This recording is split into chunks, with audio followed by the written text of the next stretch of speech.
Hi hello friends, welcome to back Babita's tasties kitchen. ಇವತ್ತು ನಾನು ನಿಮಗೆ ಒಂದು ಒಳ್ಳೆ ರೆಸಿಪಿನ ತೋರಿಸ್ತಾ ಇದ್ದೀನಿ. ಅದು ಏನು ಅಂತ ಅಂದರೆ ಹೈ ಪ್ರೋಟೀನ್ ರಿಚ್ ಬಾದಾಮ್ ಸೂಪ್. ಇದು ಆಲ್ಮಂಡ್ ಸೂಪ್ ಅಂತಲೂ ಸಹ ಕರೀತಾರೆ. ಇದು ಎಲ್ಲರಿಗೂ ಸಹ ಒಳ್ಳೆಯದು, ಆರೋಗ್ಯಕ್ಕೂ ಸಹ ಇದು ಒಳ್ಳೆಯದು. ಮಕ್ಳಿಗಂತೂ ತುಂಬಾ ಒಳ್ಳೆಯದು. ಅವರ ಮೆಮೊರಿ ಪವರ್ಗೆ, ಅವ್ರ ಹೆಲ್ತ್ ವೈಸು, ಹೇರು, ಸ್ಕಿನ್ನು ಒಂಥರ ಪ್ರೋಟೀನ್ ಪ್ಯಾಕ್ ಅಂತಲೇ ಹೇಳ್ಬೋದು ಇದನ್ನು. ಸೊ ಯಾವ ರೀತಿ ಮಾಡೋದು ಅಂತ ನೋಡೋಣ ಬನ್ನಿ. ಮೊದಲನೇದಾಗಿ ಇಲ್ಲಿ ನಾನು 5 ಬೀನ್ಸ್ನ ತಗೊಂಡಿದ್ದೀನಿ, ಸಣ್ಣದಾಗಿ ಚಾಪ್ ಮಾಡಿದ್ದೀನಿ. 1 ಟೇಬಲ್ ಸ್ಪೂನ್ ಅಂದರೆ ನಾವು ಬ್ರೇಕ್ಫಾಸ್ಟ್ಗೆ ಯಾವ ಟೇಬಲ್ ಸ್ಪೂನ್ನ ಯೂಸ್ ಮಾಡ್ತೀವೋ ಆ ಟೇಬಲ್ ಸ್ಪೂನಷ್ಟು ಸಣ್ಣದಾಗಿ ಚಾಪ್ ಮಾಡಿರೋಂಥ ಬೆಳ್ಳುಳ್ಳಿ ತಗೊಂಡಿದ್ದೀನಿ. ಒಂದೇ ಒಂದು ಖಾರಕ್ಕೆ ಹಸಿಮೆಣಸಿನ್ಕಾಯಿನ ತಗೊಂಡಿದ್ದೀನಿ. ಇಲ್ಲೂ ಅಷ್ಟೇ 1 ಟೇಬಲ್ ಸ್ಪೂನಷ್ಟು ಸಣ್ಣದಾಗಿ ಚಾಪ್ ಮಾಡಿರುವಂಥ ಶುಂಠಿ ತೊಗೊಂಡಿದ್ದೀನಿ. ಒಂದು 2 ಇಂದ 3 ಟೇಬಲ್ ಸ್ಪೂನಷ್ಟು ಸಣ್ಣದಾಗಿ ಚಾಪ್ ಮಾಡಿರುವಂಥ ಕ್ಯಾಬೇಜ್ನ ತೊಗೊಂಡಿದ್ದೀನಿ. ಸ್ವಲ್ಪ ಕೊತ್ತಂಬರಿ ಸೊಪ್ಪು, 1/4 ಭಾಗ ಅಂದರೆ 1 ಸ್ಪೂನಷ್ಟು ಸಣ್ಣದಾಗಿ ಚಾಪ್ ಮಾಡಿರುವಂಥ ಈರುಳ್ಳಿ ತೊಗೊಂಡಿದ್ದೀನಿ. ಮತ್ತು ಒಂದು ಚಿಕ್ಕದು ಕ್ಯಾರೆಟ್ನ ಸಣ್ಣದಾಗಿ ಚಾಪ್ ಮಾಡಿ ತೊಗೊಂಡಿದ್ದೀನಿ. ಇಲ್ಲಿ ನೋಡಿ, ಒಂದು 20ರಿಂದ 25 ಬಾದಾಮಿನ ನಾನು ಒಂದು ಅರ್ಧ ಗಂಟೆ ಬಿಸಿನೀರನ್ನ ಕಾಯಿಸಿ ಬಾದಾಮಿ ಅದರಲ್ಲಿ ನೆನೆ ಹಾಕಿ ಸಿಪ್ಪೆನ ತೆಗೆದು ರೆಡಿ ಮಾಡಿ ಇಲ್ಲಿ ತೊಗೊಂಡಿದ್ದೀನಿ. ಇಲ್ಲ ನಿಮಗೆ ಟೈಮ್ ಇತ್ತು ಅಂದರೆ ಮೊದಲೇ ಪ್ಲ್ಯಾನ್ ಮಾಡಿದ್ದಿದ್ರೆ ನೈಟೇ ನೀವು ಬಾದಾಮಿನ ನೆನೆಸಿ ಬೆಳಗ್ಗೆ ಸಿಪ್ಪೆ ತೆಗೆದು ಸೂಪನ್ನ ಮಾಡ್ಬೋದು.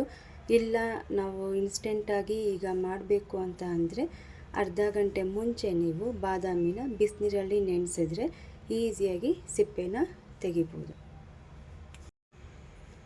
ನೋಡಿ, ಇಲ್ಲಿ ನಾನು ಒಂದು ಚಿಕ್ಕದು ಬ್ಲೆಂಡರ್ನ ತಗೊಂಡಿದ್ದೀನಿ. ಈ ಬ್ಲೆಂಡರ್ಗೆ ಬಾದಾಮಿನ ನಾನು ಇದಕ್ಕೆ ಹಾಕ್ತಾಯಿದ್ದೀನಿ. ಇದಕ್ಕೆ ನೀವು ಸ್ವಲ್ಪನೇ ನೀರನ್ನ ಹಾಕ್ಕೊಂಡು ಗಂಧ ಥರ ನೈಸಾಗಿ ಪೇಸ್ಟ್ ಮಾಡಬೇಕು. ನೀವೆಷ್ಟು ನೈಸಾಗಿ ಪೇಸ್ಟ್ ಮಾಡ್ತೀರಾ ಸೂಪು ಅಷ್ಟೇ ಚೆನ್ನಾಗಿ ರುಚಿಯಾಗಿ ಥಿಕ್ನೆಸ್ನ ಕೊಡುತ್ತೆ. ನೋಡಿ ಯಾವ ಥರ ಗಂಧ ಥರ ಇಲ್ಲಿ ನೈಸಾಗಿ ಪೇಸ್ಟ್ನ ಮಾಡ್ಕೊಂಡಿದ್ದೀನಿ. ಸ್ವಲ್ಪನೇ ನೀರು ಹಾಕ್ತಾ ಇದನ್ನು ನೈಸಾಗಿ ಪೇಸ್ಟ್ ಮಾಡ್ಕೋಬೇಕು. ಇಲ್ಲಿ ಒಂದು ತಪ್ಪಲೆನ ನಾನು ತಗೊಂಡಿದ್ದೀನಿ. ಇದಕ್ಕೆ ಒಂದು ಸ್ವಲ್ಪ ಎಣ್ಣೆನ ಹಾಕೋತಾ ಇದ್ದೀನಿ.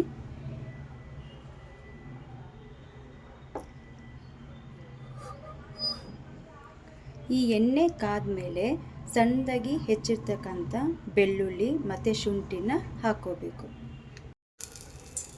ನೋಡಿ, ಎಣ್ಣೆ ಕಾದಿದೆ. ಸಣ್ಣದಾಗಿ ಹೆಚ್ಚಿರ್ತಕ್ಕಂಥ ಬೆಳ್ಳುಳ್ಳಿ ಮತ್ತು ಶುಂಠಿನ ಹಾಕೋತಾ ಇದ್ದೀನಿ.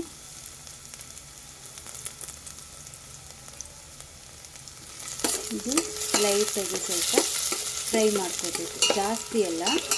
ಸೂಪ್ಗೆ ಯಾವತ್ತೂ ಜಾಸ್ತಿ ಫ್ರೈ ಮಾಡ್ಕೋಬಾರ್ದು.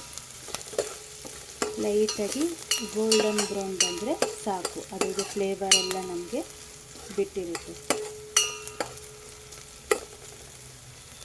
ನೋಡಿ ಎಷ್ಟು ಘಮ ಘಮ ಅಂತಿದೆ ಶುಂಠಿ ಬೆಳ್ಳುಳ್ಳಿ ವಾಸನೆ.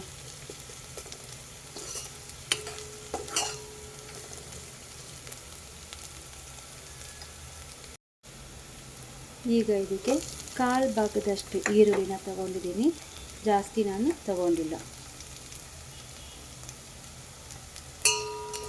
ಇದನ್ನು ಲೈಟಾಗಿ ಫ್ರೈ ಮಾಡ್ಕೊಳ್ಳೋಣ. ಗ್ಯಾಸ್ ಫ್ಲೇಮು ಕಮ್ಮಿನೇ ಇರಲಿ. ಇವೆಲ್ಲ ಜಾಸ್ತಿ ಫ್ರೈ ಆಗೋ ಅವಶ್ಯಕತೆ ಇಲ್ಲ. ಹಸಿಮೆಣಸಿನ್ಕಾಯಿ ಹಾಕೋತಾ ಇದ್ದೀನಿ. ನಿಮ್ಮ ಮನೆಯಲ್ಲಿ ಮಕ್ಕಳು, ನಿಮ್ಮ ಕುಟುಂಬದವರು ಎಷ್ಟು ಖಾರ ತಿಂತಾರೆ ಅಂತ ನೋಡಿ ಹಸಿಮೆಣಸಿನ್ಕಾಯಿನ ಹಾಕ್ಕೊಳ್ಳಿ. ಇಲ್ಲ ನಮಗೆ ಹಸಿಮೆಣಸಿನ್ಕಾಯಿ ಬೇಡ ಅಂದರೆ ಲಾಸ್ಟಲ್ಲಿ ಬರೀ ಪೆಪ್ಪರ್ ಪುಡಿ ಮಾತ್ರ ನೀವು ಹಾಕೋಬಹುದು. ನಾನು ಒಂದೇ ಮೆಣಸಿನ್ಕಾಯಿನ ಇಲ್ಲಿ ತಗೊಂಡಿದ್ದೀನಿ ಸ್ವಲ್ಪ ಖಾರಕ್ಕೆ. ಯಾಕೆ ಪೆಪ್ಪರ್ ಪುಡಿ ಕೆಲವೊಮ್ಮೆ ಖಾರ ಅಷ್ಟೊಂದು ಕೊಡೋದಿಲ್ಲ, ಅದಕ್ಕೋಸ್ಕರ ಒಂದೇ ಮೆಣಸಿನ್ಕಾಯಿನ ನಾನಿಲ್ಲಿ ತಗೊಂಡಿದ್ದೀನಿ. ನೋಡಿ ಎಲ್ಲ ಎಷ್ಟು ಚೆನ್ನಾಗಿ ಫ್ರೈ ಆಗ್ತಿದೆ. ಇಷ್ಟೇ ಕಲರ್ ಇರಬೇಕು, ಜಾಸ್ತಿ ಕಪ್ಪಾಗಬಾರ್ದು, ಬ್ರೌನ್ ಆಗಬಾರ್ದು. ಈಗ ಸಣ್ಣದಾಗಿ ಚಾಪ್ ಮಾಡಿರೋಂಥ ಕ್ಯಾರೆಟು ಮತ್ತು ಬೀನ್ಸ್ನ ಹಾಕಿದ್ದೀನಿ. ಇದನ್ನು ಸಹ ಚೆನ್ನಾಗಿ ಫ್ರೈ ಮಾಡೋಣ. ಇದೆಲ್ಲ ಜಾಸ್ತಿ ಓವರ್ ಕುಕ್ ಆಗಬಾರ್ದು. ಸೂಪ್ಗೆ ಯಾವತ್ತೂ ಸ್ವಲ್ಪ ಕ್ರಂಚಿಯಾಗೇ ಇರಬೇಕು.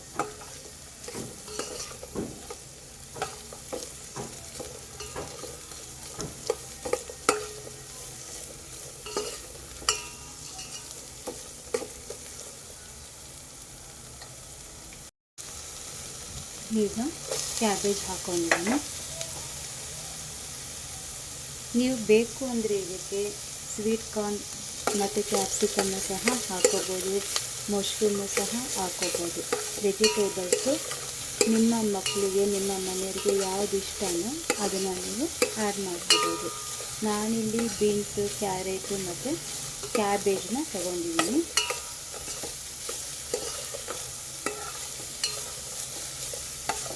ನೋಡಿ, ಚೆನ್ನಾಗಿ ಫ್ರೈ ಆಗಬೇಕು. ಹಸಿ ವಾಸನೆ ಎಲ್ಲ ಹೋಗಬೇಕು. ಜಾಸ್ತಿ ಓವರ್ ಕುಕ್ ಆಗಬಾರ್ದು. ಇದಕ್ಕೆ ಸ್ವಲ್ಪ ಉಪ್ಪನ್ನ ಸೇರಿಸ್ತೀನಿ.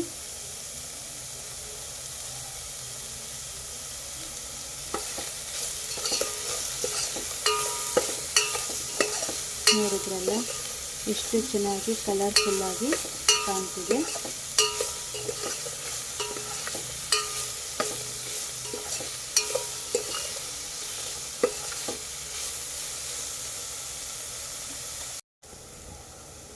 ನೋಡಿ, ಈಗ ಇದಕ್ಕೆ ನಾನು ನೀರನ್ನು ಸೇರಿಸ್ತಾ ಇದ್ದೀನಿ.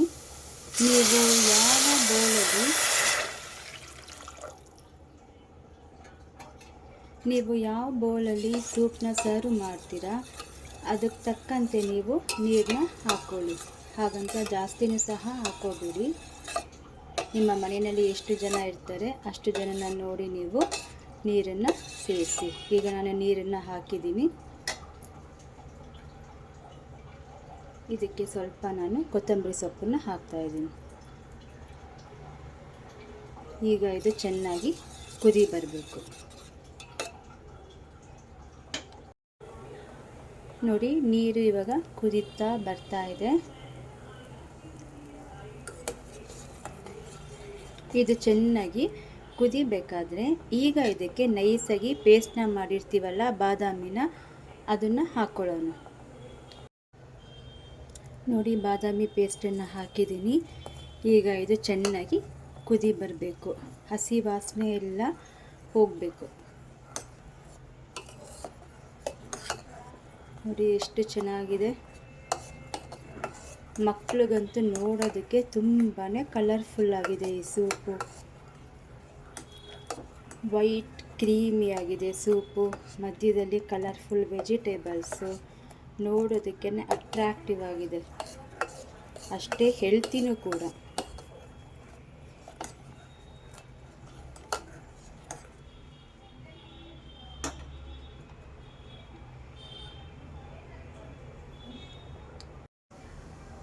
ನೋಡಿ ಎಷ್ಟು ಚೆನ್ನಾಗಿ ಕುದೀತಾ ಇದೆ ಸೂಪು. ಇದು ಕುದ್ದಷ್ಟು ಕೂಡ ಸ್ವಲ್ಪ ತಿಕ್ನೆಸ್ ಬರುತ್ತೆ.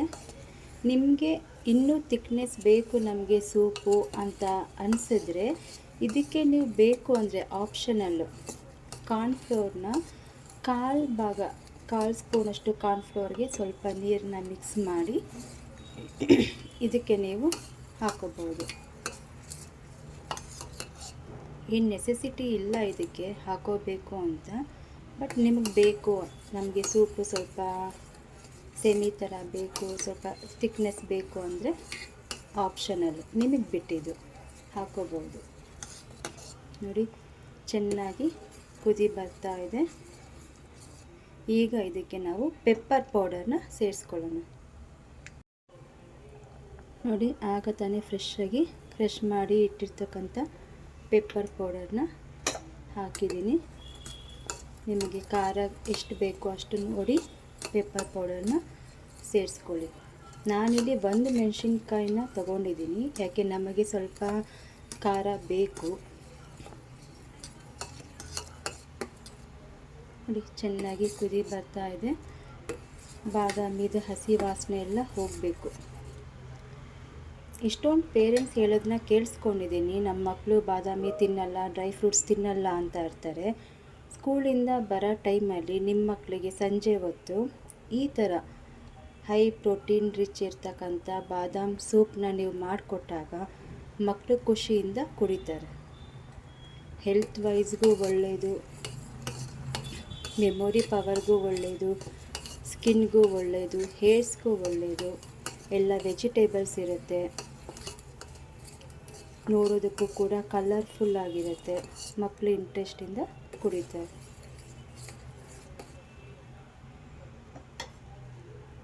ಸ್ವಲ್ಪ ಉಪ್ಪನ್ನ ನೋಡ್ತೀನಿ.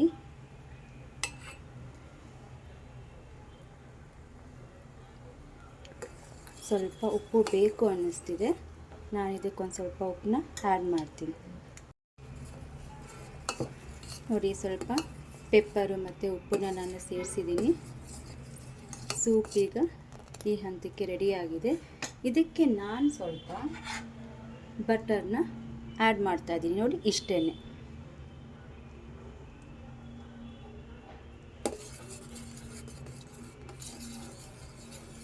ಟೇಸ್ಟು ಚೆನ್ನಾಗಿರುತ್ತೆ.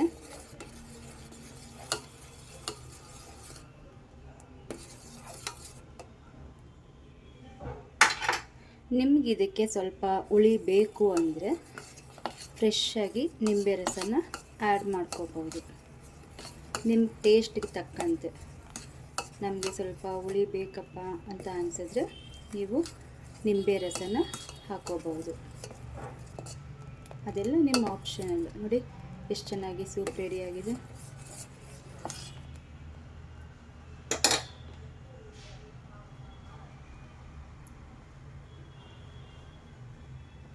ಈಗ ಇದನ್ನು ಡಿಶ್ ಔಟ್ ಮಾಡೋಣ.